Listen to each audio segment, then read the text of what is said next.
Hello friends, welcome to YouTube channel Dr. Vet channel.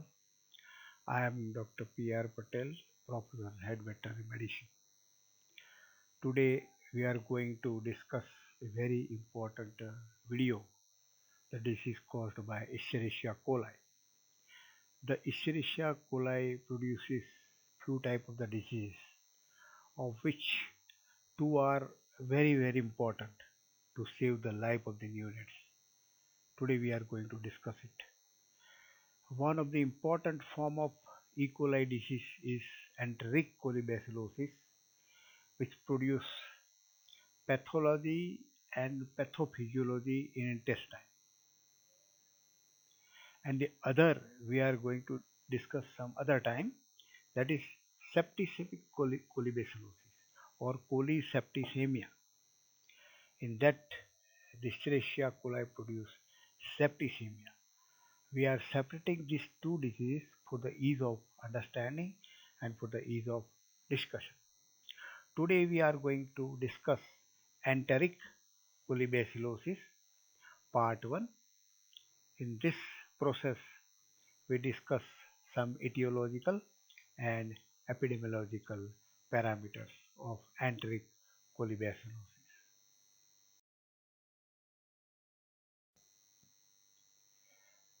Friends, enteric colibacillosis, various synonyms: CARP score, when the diarrhea is observed by E. coli or any other disease, when there is diarrhea, it is considered as a CARP score.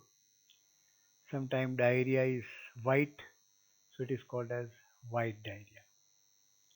It is technically named as neonatal diarrhea because the diarrhea occur in first week of life, that is first week after the birth, so neonatal diarrhea.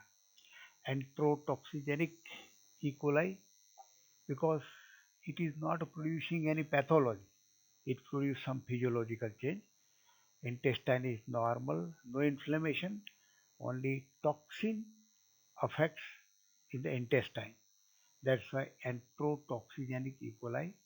And another is enteropathogenic E. coli that produce inflammation, severe inflammation in the intestine. So enteropathogenic E. coli.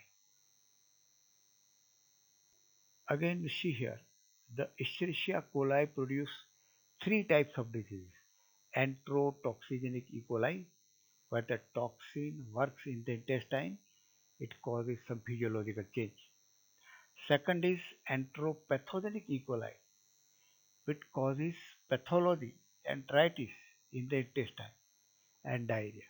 And the third is we are going to discuss some other time, septicemic colibacillosis. Now, etiology of the enteric colibacillosis: famous organism Escherichia coli everywhere is the most important bacterial cause of diarrhea in neonates. Neonates means newly born animals, calves, lambs, first week of life. And this organism causes most outbreak in the neonates. Diarrhea is also present in septicemic colibacillosis also.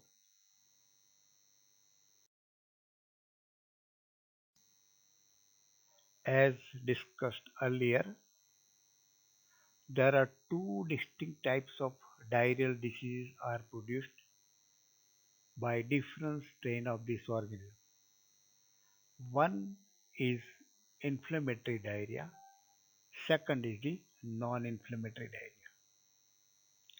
Now first one we see diarrhea associated with enterotoxigenic E. coli, which is the two virulence factors associated with the production of diarrhea. Diarrhea is the main symptom. Influences intestinal ion and fluid secretion to produce a non-inflammatory secretory diarrhea. So here inflammation is not there, but the toxin influence the intestinal iron and increases the secretion to produce a diarrhea. Here there is no inflammation at all.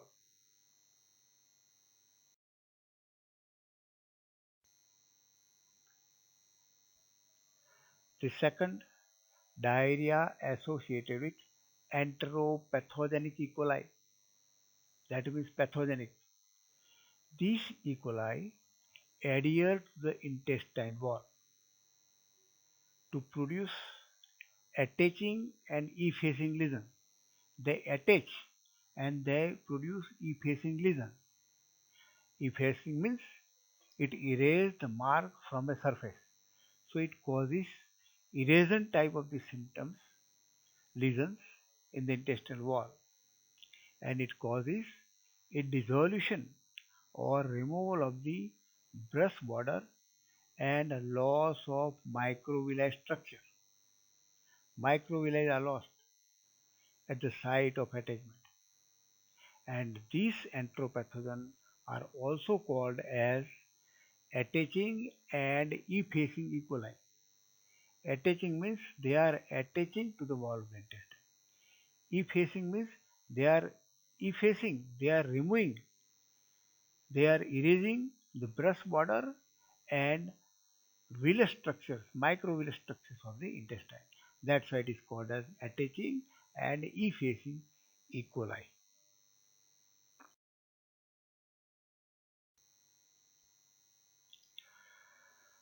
of which some of the E. coli produces varotoxin, the severe toxin. In short, it is called VTAC, varotoxin producing E. coli. This varotoxin is a severe toxin and produces more severe hemorrhagic diarrhea. The infection is in the cecum and colon and distal part of the small intestine. This toxin produces edema and mucosal erosion and ulceration in the intestine. These erosion and ulceration causes hemorrhage into the intestinal lumen. The result will be the hemorrhagic diarrhea. It is also called as dysentery. So varotoxin is a very severe toxin, very dangerous toxin.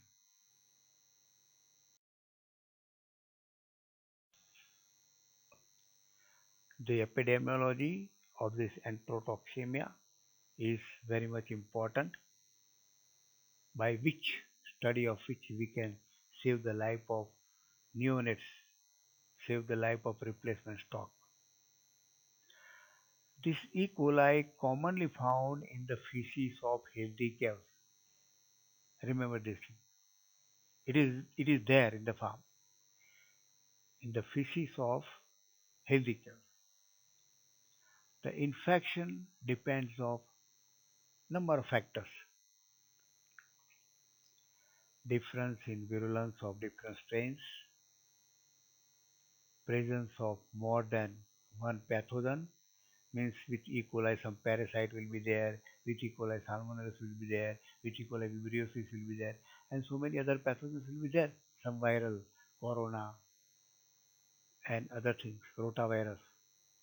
That also increases the severity of disease. Resistance of cough is a major importance. See, disease occurs when there is lower resistance. So this factor is very much important. Resistance of cough, and this largely determined by successful passive transfer of cholesterol immunoglobulin. So when the farmers give the colostrum, that gives the immunoglobulin to the calves, and that protects against the E. coli. The colostrum deprived calves are highly susceptible to infection with enteropathogens and develop severe and often fatal disease. So here the colostrum feeding is very very much important. How to feed, how much quantity, when to feed, that will discuss next is the control and preventive measures.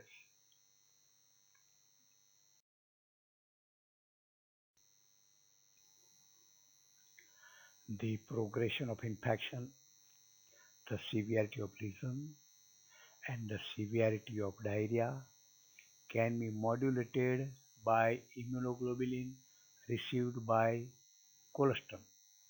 Colostrum is very much important for us. It is a natural remedy to protect not only to the E. coli but many other diseases.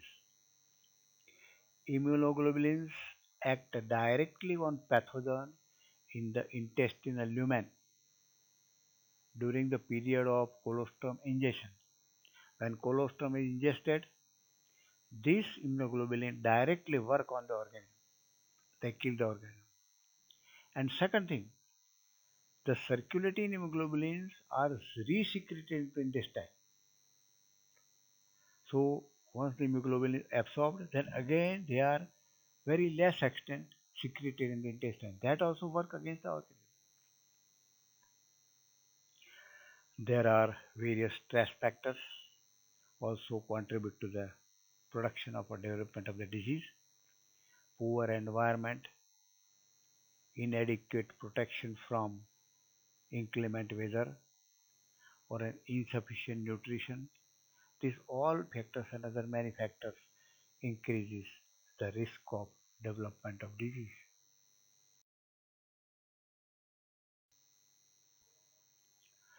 We have seen that these E. coli remained present in the intestinal tract of the healthy cows.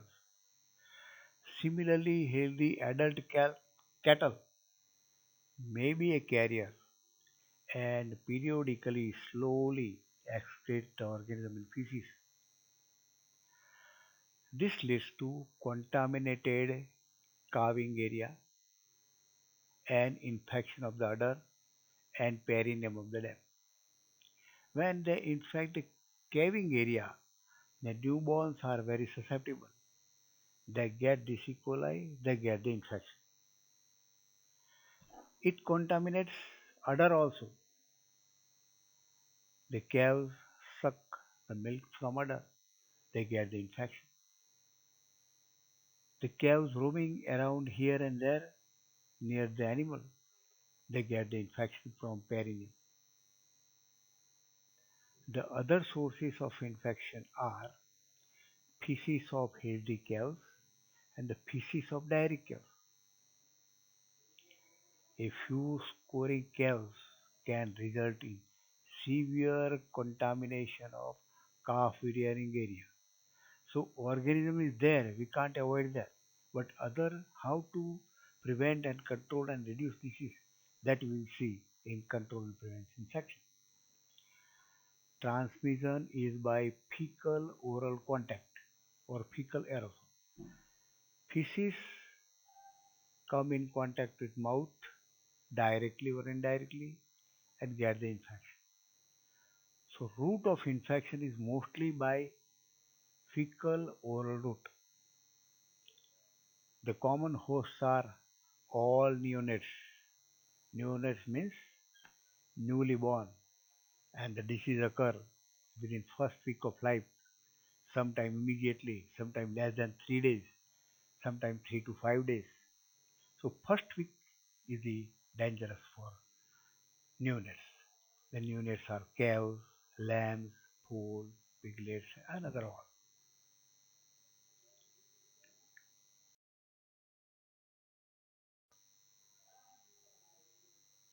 Dear friend, this video is very important at undergraduate level, at PG level, in the field condition also.